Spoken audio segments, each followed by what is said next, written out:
morre zumbi. E aí, Morre pai? zumbi. Não vai gravar o vídeo que você prometeu?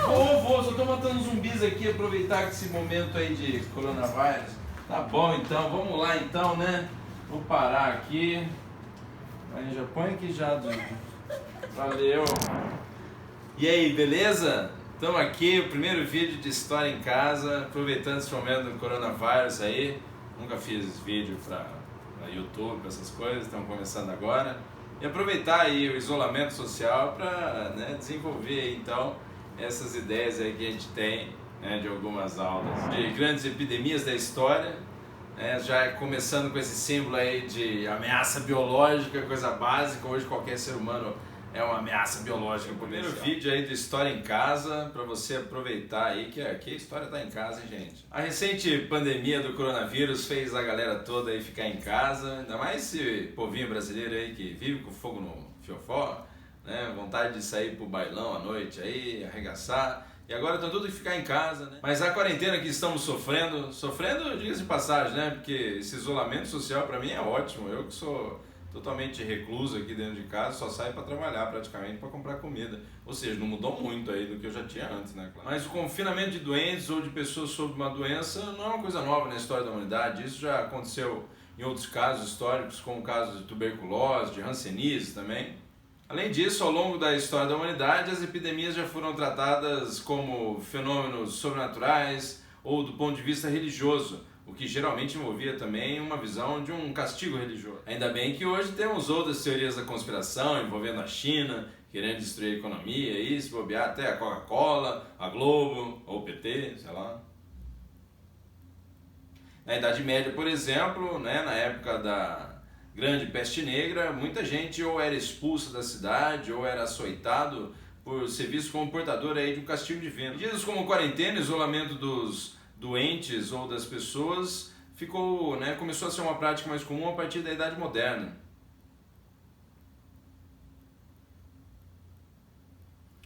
E só na passagem do século XIX e do século XX, posturas mais eficientes foram adotadas com medidas de profilaxia e de vacinação em massa. Mas mesmo no século XX, a humanidade vem passando por grandes epidemias, como o caso da gripe espanhola no início do século XX, entre 1918 e 1919, tifo, a malária, a febre amarela, a AIDS. Mas a ciência e os cientistas fizeram a sua parte, desenvolvendo suas pesquisas e desenvolvendo cada vez mais o uso e a prática da vacinação. Com isso, imunizando uma grande quantidade de pessoas ao mesmo tempo. E, por sinal, nesses tempos de a terra é plana, nazismo de esquerda, vem sofrendo um combate muito forte de um movimento anti-vacinal. Afinal de contas, aí muita gente atribui também a vacinação a uma medida da indústria farmacêutica de ganhar mais money, mais din-din. Esse movimento anti-vacinal que acaba, infelizmente, por reverter situações de doenças que já se encontravam erradicadas ou praticamente erradicadas do planeta Terra. Ferrou tudo. E essa coisa de vírus, né, que é uma coisa básica também, que já marca a própria indústria cultural. Para você que já sofreu de repente o medo de um apocalipse zumbi, estamos em março para abril só, hein, gente? Tem muita coisa para acontecer esse ano ainda. Fala, não pode acontecer mais. Pode, hein? Tem apocalipse zumbi, sei lá, né? De repente invasão alienígena também. Mas é bom ficar esperto aí, seja pela questão dos vírus atualmente ou dos que podem ainda aparecer. Desde a antiguidade já nos traz essa relação da humanidade com as grandes doenças que ao longo da história foram tratadas aí como, em geral, pestes. Tá aí uma bela pintura de Bruegel para você, o Triunfo da Morte. Tem muita gente morrendo ali, ó, tem gente morrendo pra caramba, gente, nossa senhora. Tem um monte de gente morta aí nesse quadro, tem não? Sofia tá aqui com a gente, né, Sofia também? A mãozinha da Sofia, nossa cinegrafista aí, editora, produtora, divulgadora, não sei mais o que é. E aí uma das primeiras coisas que pode aparecer pra gente é o que é surto, o que é uma epidemia, o que é uma pandemia. Lembra que o surto pode ser relacionado ao aumento repentino de uma doença em área geográfica limitada. Basicamente aí a gente pode falar o aumento repentino de uma doença tipo num bairro. Já enquanto que uma epidemia já representa uma elevação brusca da doença, uma elevação brusca de uma determinada doença em várias regiões próximas. É o caso de vários bairros então atingidos dentro de uma mesma cidade. E já uma pandemia que envolve então aí a epidemia se espalhando por diversas regiões e até alastrando-se por diferentes países. E é legal que eu tô vendo enquanto falo disso. E a pandemia, que é quando a epidemia então espalha-se, E pandemia, que é quando a epidemia espalha-se entre grandes regiões geográficas, de país para país, como é o que está acontecendo com o coronavírus. E a pandemia, que é quando a epidemia então espalha-se, E pandemia, que é quando a epidemia espalha-se entre grandes regiões geográficas, de país para país, como é o que está acontecendo com o coronavírus. Começamos historicamente falando aí da peste de Atenas, em 428 a.C., citada aí por Tucídides em História da Guerra do Peloponeso. E essa peste de Atenas que matou muita gente na cidade, inclusive é bom lembrar então, ela é representada por Tucídides na História da Guerra do Peloponeso, que Atenas liderava a Liga ou Confederação de Delos, uma aliança militar de cidades-estados sob a liderança de Atenas, e combatia a Liga do Peloponeso, liderada pela cidade-estado de Esparta. Matou muita gente em Atenas, inclusive o grande governante da cidade, chamado Péricles. O Péricles aí que você tá ligado, não é esse aí o nosso amigo Péricles, mas é na verdade o Péricles, governante de Atenas, no século V a.C., também chamado século de ouro ou século de Péricles. Até lembro que é nesse momento aí que a cidade de Atenas se desenvolve bastante, há a construção do Partenon, até por sinal a melhoria aí da cidade com dinheiro, com recursos da Liga de Delos, de todas as cidades-estado. Por sinal também um dos fatores que levou ao início da Guerra do Peloponeso. A peste de Siracusa, que envolve então pra gente aí uma região muito interessante que fica no sul da Itália. Vou mostrar agora Siracusa para vocês, rapidamente aqui, né? Tá lá a cidade de Siracusa, olha que bonito para vocês. Olha que bonito Siracusa, tá vendo Siracusa, Sofia? Sofia não viu Siracusa? E aí Siracusa, que fica aqui no extremo sul da Sicília, aconteceu em 396 a.C., basicamente quando Cartago tenta invadir Roma e ao sitiar a cidade, né, romana aí de Siracusa, os cartagineses acabam por desenvolver uma doença que vitimou os soldados cartagineses, colaborando para que os romanos saíssem vencedores. Os soldados morriam ao fim do quarto ao sexto dia com delírios e sofrimentos atrozes. Pode envolver coisas para vocês do tipo desinteria e erupção pustulosa em toda a superfície do corpo. O negócio devia ser bem nojento aí, né? A peste antonina no século II, conhecida assim porque ela ocorreu durante a dinastia dos Antoninos, uma das dinastias posteriores à dinastia Júlio-Claudiana de Otávio Augusto, I imperador romano. Essa peste antonina, além de matar muita gente aí em Roma, também atingiu outras regiões da Itália e da Gália, né, hoje aí conhecida como França. E lembrando que essa epidemia, além de matar muita gente na região de Roma, também acabou por matar até o próprio imperador aí, Marco Aurélio. Nos atuais momentos de epidemia de coronavírus, presidente com coronavírus também, né, coisa básica. Contemporâneo de Galeno, que assim descreveu mais ou menos os sintomas da doença. Ardor inflamatório nos olhos, vermelhidão sui generis da cavidade bucal e da língua, aversão pelos alimentos, sede inextinguível, temperatura exterior normal, contrastando com sensação de abrasamento interior, aquele fogo, tá ligado? Pele avermelhada e úmida, tosse violenta e ronquidão, sinais de flegmásia laringobroncônica, fetidez do hálito, erupção geral de pústulas, seguida de ulcerações, inflamação da mucosa intestinal, vômitos de matérias biliosas, diarreia da mesma natureza, esgotando as forças, perturbações variadas das faculdades intelectuais, delírio tranquilo ou furioso e término funesto do 7º ao 9º dia. Já no século III ocorreu a peste do século III, também conhecida como a peste de Cipriano. Diz que ela foi bem descrita aí por São Cipriano, que aparece para você nessa bela imagem. Essa doença que veio do Egito e acabou espalhando-se pela Grécia, o norte da África e a Península Itálica. Nossa, está descrito 2 vezes a mesma coisa. E agora? Bom, para reforçar, ela veio do Egito, rapidamente se espalhou a Grécia e a Itália, devastando o Império Romano. São Cipriano, bispo de Cartago, deixou a seguinte descrição da doença. Iniciava-se por fluxo de ventre que esgotava as forças, em outra palavra, cagava bastante. Doentes queixavam-se de intolerável calor interno, logo se declarava angina dolorosa. Vômitos se acompanhavam de dores nas entranhas, os olhos injetados de sangue. Em muitos doentes, os pés ou outras partes atingidas pela gangrena destacavam-se espontaneamente. Nossa! Ao quebrados, os infelizes eram tomados de um estado de fraqueza que lhes tornava a marcha vacilante. Tipo zumbi, né? Uns perdiam a audição, os outros a visão. Em Roma e em certas cidades da Grécia morriam até 5.000 pessoas por dia. É super atual o assunto aqui, hein, gente? A Sofia tá achando mó ridículo. E no século VI, em 542, né, durante o Império Bizantino, ocorreu a peste Justiniana, conhecida assim, né, porque ocorreu durante o governo do imperador Justiniano. Esse aqui para vocês, imperador Justiniano, muito também famoso pelo Corpus Juris Civilis, pela revolta de Nica, pela construção da Basílica de Santa Sofia.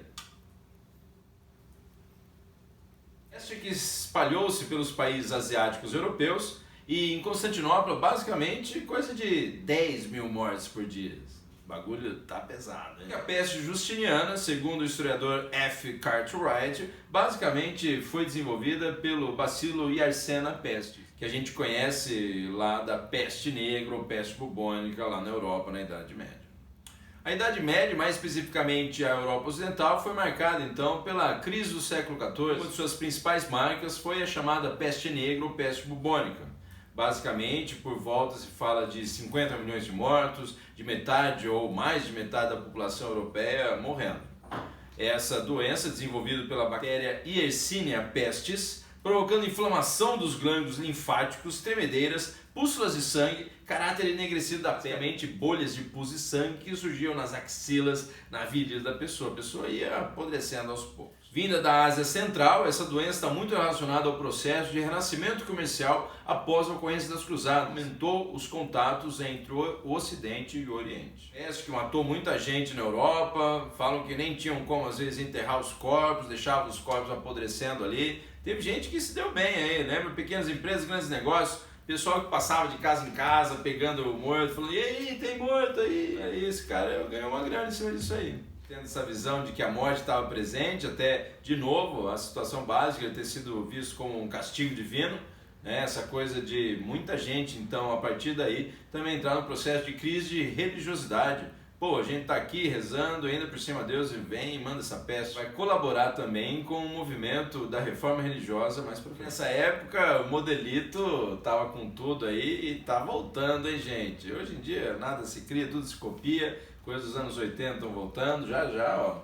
Século XIV está aí de volta. E muita gente colocou a culpa no rato. Coitado do ratinho, o ratinho não tem nada a ver. Lembra que, na verdade, quem é realmente culpado aí por todo o processo de transmissão da doença entre os seres humanos é a pulga, a pulguinha, o cólera, que provocou centenas de milhares de mortos, já conhecido desde a antiguidade, mas que a primeira epidemia global ocorreu em 1817.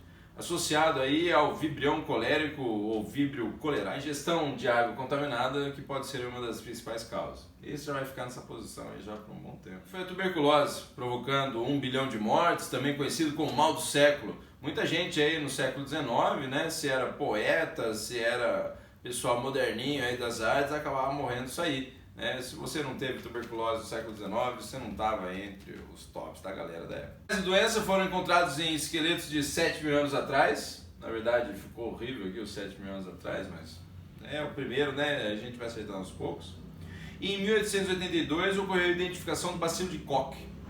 Esse bacilo de Koch, que também pode ser, né, transmitido aí através do ar entre os seres humanos. A infecção por tuberculose ativa nos pulmões, os pulmões infeccionados, pessoa tossindo sangue e bactéria da tuberculose para você. A varíola, que marca aí o momento entre 1896 a 1890, basicamente registrando aí 300 milhões de mortos, conhecida também como bexiga. Bexiga, né? Também conhecida como bexiga, que ela acaba provocando essas erupções aí na pele. Essa varíola que também tem a ver com a história do Brasil, que a gente vai comentar num outro vídeo aí, né, como na revolta da vacina em 1904, durante o governo do Rodrigues Alves, quando Oswaldo Cruz, médico sanitarista, desenvolveu a campanha de vacinação obrigatória contra a varíola e acabou provocando a reação popular, né, que não aceitava aí ser vacinado, porque achava que a doença então seria injetada no corpo. Tá ligado? Esse pessoal, movimento antivacinal. bem coisa início do século XX. A vacina foi descoberta em 1796 e essa doença já fez várias vítimas famosas. É o caso do faraó Ramsés II, a rainha Maria II da Inglaterra e o rei Luís XV da França. A gripe espanhola, que marcou a história da humanidade de 1918 a 1919, provocou mais de 20 milhões de mortos. Ficou conhecido como gripe espanhola, associado à doença ter chegado aqui no Brasil com um navio de imigrantes espanhóis, que provocou muitas mortes, inclusive a do presidente recém-eleito do Brasil nesse momento, Rodrigues Alves, que foi eleito em 1917 para 1918, mas acabou aí morrendo antes de tomar posse, vitimado pela gripe espanhola. O tifo, muito associado a 1918 e 1920, provocou 3 milhões de mortes na Europa Oriental e Rússia. Fez suas vítimas famosas na história, como o rei Luís IX, também conhecido como São Luís, que morreu devido ao tifo, e também podemos associar a derrota da oitava cruzada, a última cruzada que ele liderou. É o tifo aí que se alastrou entre seus soldados. O tifo causado pelas bactérias do gênero Rickettsia, e que também aí prolifera em países do terceiro mundo, campos de refugiados, campos de concentração ou guerra, associado às péssimas condições de higiene e de vida. A febre amarela também matou muita gente de 1960 a 1962, provocando mais de 30 mil mortes na Etiópia. Associado ao flavírus, tanto na sua versão urbana quanto na sua versão silvestre, provocou já grandes epidemias tanto na África e nas Américas, até hoje, né? Sei que lembra aí do mosquitinho também mordendo, né? Mordendo, né? Porque tem uns mosquitos já que mais mordem do que picam. O sarampo, que em 1963 provocou mais de 6 milhões de mortos, uma das causas principais da mortalidade infantil até a descoberta da primeira vacina em 1963. Essa doença que tanto incomoda aí as crianças, principalmente, é claro, aquelas que não são vacinadas. A malária, que desde 1980 vem provocando o seu grande saldo de mortes aí, mais de 3 milhões de mortes por ano. Em 1880 foi descoberto o protozoário Plasmodium, que causa a doença. A Organização Mundial de Saúde considera a malária a pior doença tropical e parasitária da atualidade, perdendo a ingravidade apenas para a AIDS. Lembrando que muita gente aí, em termos de contagem de mortes, fala que as epidemias ao longo da história provocaram mais mortos do que em todas as guerras juntas. E terminamos com uma das grandes marcas aí do século XX, e que hoje também está voltando com força, até associado ao sexo não tão seguro aí dos adolescentes e também idosos. Bom lembrar que os velhinhos também estão aproveitando. Tem crescido muito a disseminação de AIDS entre os mais velhos, provocando mais de 22 milhões de mortes desde 1981. A AIDS, que foi identificada nos Estados Unidos, então considerada uma epidemia pela Organização Mundial de Saúde. O vírus HIV é transmitido através do sangue, do esperma, da secreção vaginal e do leite materno, sem falar também de agulhas compartilhadas e transfusão de sangue.